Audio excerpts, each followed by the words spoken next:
Жаз жыл мезгілдерінің ең қуанышты, жылы әрі көңілді кезеңі.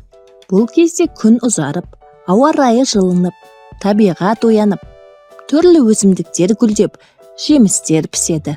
Жаздың алғашқы айларында адам табиғатқа жақындап, саяхаттар мен демалыстар үшін тамаша мүмкіндік алады.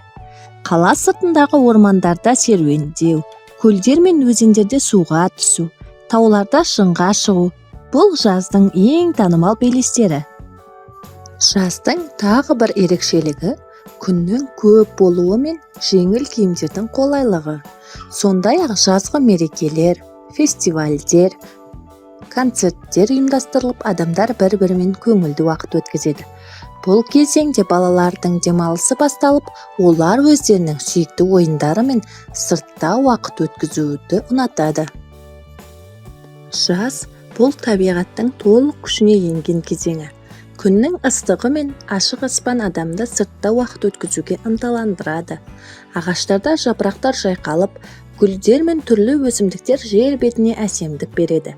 Жемістер мен көкөністер пісіп, табиғаттың байлығы молаяды. Осының бәрі жаздың жарқын ерекше атмосферасын жасайды. Жаз адамдардың демалып, денсаулықтарын қалпына келтіретін уақыты.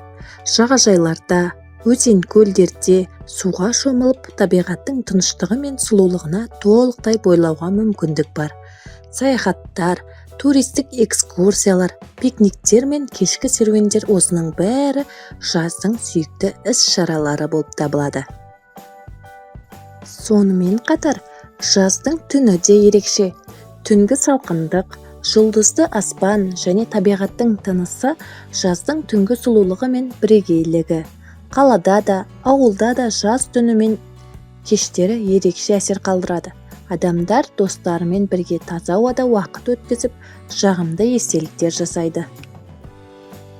Жаздың тағы бір маңызды аспектісі бұл жаңа мүмкіндіктер мен бастамалар уақыты.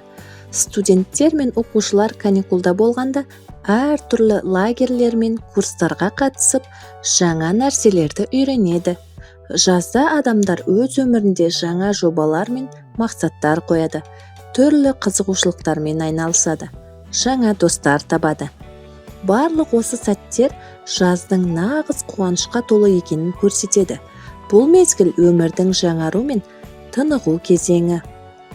Жаз мезгілі жан дүниені сергітіп, қуат беретін уақыт.